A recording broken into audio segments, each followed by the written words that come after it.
बैनुल-अक़वामी सतह पे एक बहुत बड़ी खबर है। मोदी जी ने ऐसा लगता है कि अपने बॉक्सिंग ग्लव्स उन्होंने उतार दिए और उन्होंने बोल दिया यार ये जो डिफेंसिव हम खेलते रहते हैं इसकी जरूरत नहीं है। इंडिया अपनी पोजीशन में सख्त पोजीशन रखता है इंडिया, जैसे पाकिस्तान के साथ सख्त पोजीशन रखी हुई है, ठीक है, तो वेस्ट के साथ भी सख्त पोजीशन रखी हुई है।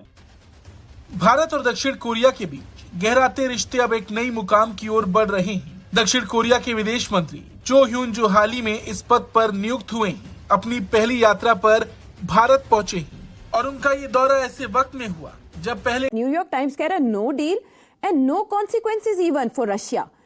इसकी क्या वजह हो सकती है? क्यों इतने वीक साबित हुए ट्रंप, और क्या ये ब्लो है उनके स्टेचर को ये मुलाकात? अब तो है पूरा रन होगा, अब होगा अटैकिंग मोड। और मोदी जी सिर्फ कहां पे अटैक करने वाले हैं, मैं कोई पाकिस्तान, बांग्लादेश, म्यांमार इनकी बात नहीं कर रहा हूँ। अगर अमेरिका और भारत की टेंशन आ गई तो सर हम लड्डू बांट रहे हैं, चाइना और भारत के प्रॉब्लम आती तो हम लड्डू बांटते हैं, मतलब ये वाली नेचर क्यों है हमारी? ओ भाई हम क्यों लड्डू बांट रहे हैं भाई, हमें क्या, देखें दुनिया में हर मुल्क रह ले, आपको पता है इंडियंस क्या कहते हैं? इंडियंस दुनिया के जिस मुल्क से मिलिट्री हार्डवेयर लेते हैं वो कहते हैं खबरदार पाकिस्तान को दिया।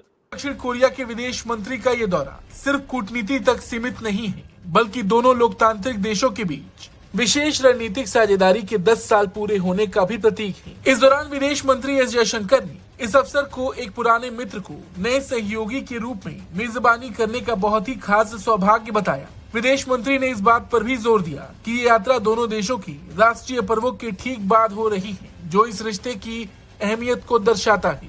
आप क्या समझते हैं कि इस वक्त जहां पे मुख्तलिफ शोरशें जो हैं वो जन्म लेती हुई दिखाई दे रही हैं, तो भारत का मुस्तकबिल आपको कैसा दिखाई देता है? देखिए बात सीधी सादी ये है कि कौन सा बेहतर मुल्क है, बेटर देन इंडिया, उतना ही बड़ा है, लेकिन इकोनॉमी बढ़ रही है, ग्रो कर रही है। आप समझते हैं जी खत्म की है सर, ये तो दो लोगों की लड़ाई है ना, चाइना और भारत की लड़ाई, कभी चाइना और अमेरिका इंडिया और चाइना की लड़ाई, कभी इंडिया और अमेरिका की लड़ाई। हमारा क्या बीच में हम सिर्फ वो ताली बजाने के लिए कि कभी अमेरिका के लिए और कभी चाइना के लिए, इतना ही वैल्यू है हमारी। सर वो हमें यूज कर रहे हैं, ये बात हमें समझ नहीं आ रही। अब बच्चे हैं मैडम, क्या क्या यूज किया आपको, मुझे बताएं। अफगानिस्तान के खिलाफ हमें इस्तेमाल किया, अब वो भारत के खिलाफ भी हमें इस्तेमाल कर रहे हैं सर, क्योंकि अमेरिका को पता है कि डॉलर देख के हमारा दिमाग काम करना छोड़ देता है। आप मैडम, आप बड़ी सीधी सीधी बातें बचगाना बातें कर रहे हैं। सारे अमेरिका से पूछें कि जब अफगानिस्तान से वो निकले हैं तो whom they, हम उनके पार्टनर थे, to whom they consider responsible for what happened in Afghanistan? Pakistan. दोस्त भी हमारे हैं, हम ही अफगानिस्तान में रिस्पॉन्सिबल हैं, और कभी अमेरिका ने ये कहा भी नहीं ऑफिशियली कि जी हमें पाकिस्तान ने हमारे लिए बड़े मुश्किलात वहां रखी।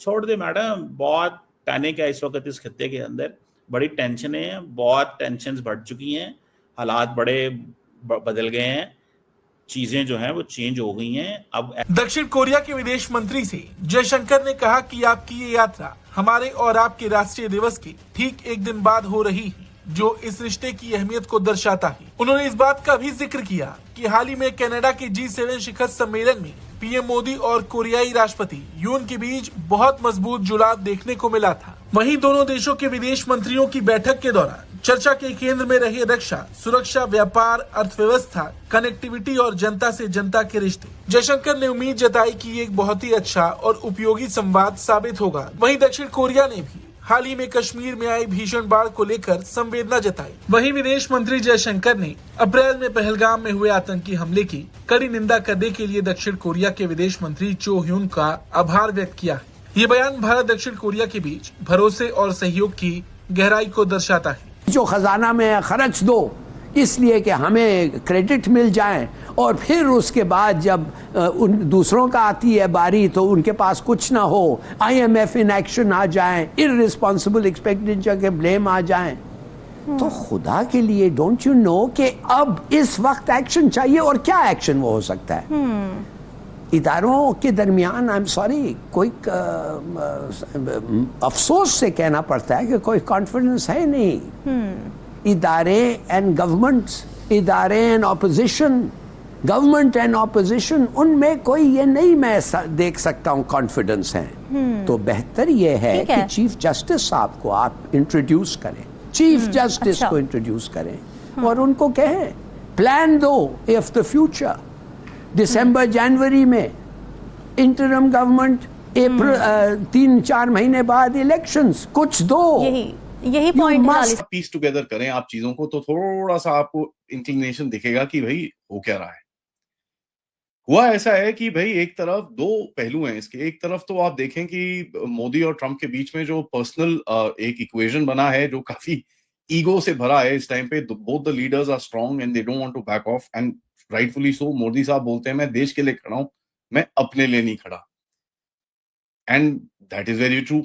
दूसरा, इंडिया की जो डिफायंस दिखी है इनको यहाँ पर, एंड आपने जिस तरह से रिएक्ट करा है विच इज वेरी क्लियर, जो ओपन में चीजें बोली गई हैं कि भाई हम नहीं झुकने वाले, जो करना है कर लो। The clear statement would have said कि भाई ये रेड लाइंस अब और आगे शिफ्ट हो गई हैं, एंड जो चीजों पे हम पहले हाँ बोल रहे थे कि चलिए हम मान जाते हैं, उन चीजों पे भी अब ना बोलनी शुरू कर दी आपने। लुक्स लाइक जो रेड लाइंस थी जिनको आपने थोड़ा बहुत जो कई ऑरेंज लाइंस होती हैं, कई येलो लाइंस होती हैं, कई ग्रीन लाइंस होती हैं जब इस नेगोशिएशन करी जाती है। Negotiation is always a give and take sort of a situation. तो कई चीजों पे जहां पर आपने एग्री करा होगा चलो ये कर लेते हैं, उन पे भी अब। नमस्कार दोस्तों, जय हिंद। जैसा कि दोस्तों हम लोग जानते हैं कि अमेरिका इस वक्त भारत पर टैरिफ लगा रहा है और उसके बाद भारत को अलग थलग करने की कोशिश कर रहा है, लेकिन ऐसा होता हुआ दिखाई नहीं दे रहा है। दोस्तों अब खबर आई है कि साउथ कोरिया का विदेश मंत्री जो शपथ ग्रहण करने के जस्ट बाद ही भारत का पहला दौरा करते हैं और यह साफ तरह पर संदेश देते हैं कि इस टैरिफ के खिलाफ हम भारत के साथ हैं और भारत के साथ मजबूती के साथ खड़े हैं। जिन देशों को यह लग रहा था कि भारत अब अलग थलग पड़ गया है और उसके कोई नहीं पूछ रहा है, तो यह उनके लिए एक बहुत ही बुरी खबर है। और दोस्तों साथ ही उन्होंने ये भी कहा है कि हम टेररिस्ट के खिलाफ मिलकर लड़ाई लड़ेंगे और इस टेररिस्ट को जड़ से ख़त्म कर देंगे। दोस्तों अगर आपको वीडियो पसंद है तो वीडियो को लाइक करें और चैनल को भी सब्सक्राइब करें। मिलते हैं नेक्स्ट वीडियो में। जय हिंद। ऐसा लगता है कि आपने मना करा है कि साहब ये नहीं करेंगे, we will not do this, and that's why there is a breakdown in talks. कई लोग बोलते हैं कि भाई कंप्लीट साइलेंस है। Well I don't believe that. There is obviously पीछे से कम्युनिकेशन तो चलती रहती है। There is a lot which is happening in other department, जो यूएस डिफेंस के साथ चल रहा है, स्टेट डिपार्टमेंट के साथ, उनके एफबीआई के साथ, काफी चीजें जो इंटरेक्शन चलती रहती हैं। That's a quite a different story. But इस पर्टिकुलर एंगल के अंदर एक कंप्लीट ब्रेकडाउन हमको दिखता है। It looks like no talks का जो मैंने एक टाइटल डाला है, नो टॉक्स बेसिकली मींस इस सब्जेक्ट के ऊपर हम आगे बात नहीं करेंगे। Whatever we have stated and whatever we have said as the game, उसके बाद हम आगे से बात नहीं करेंगे।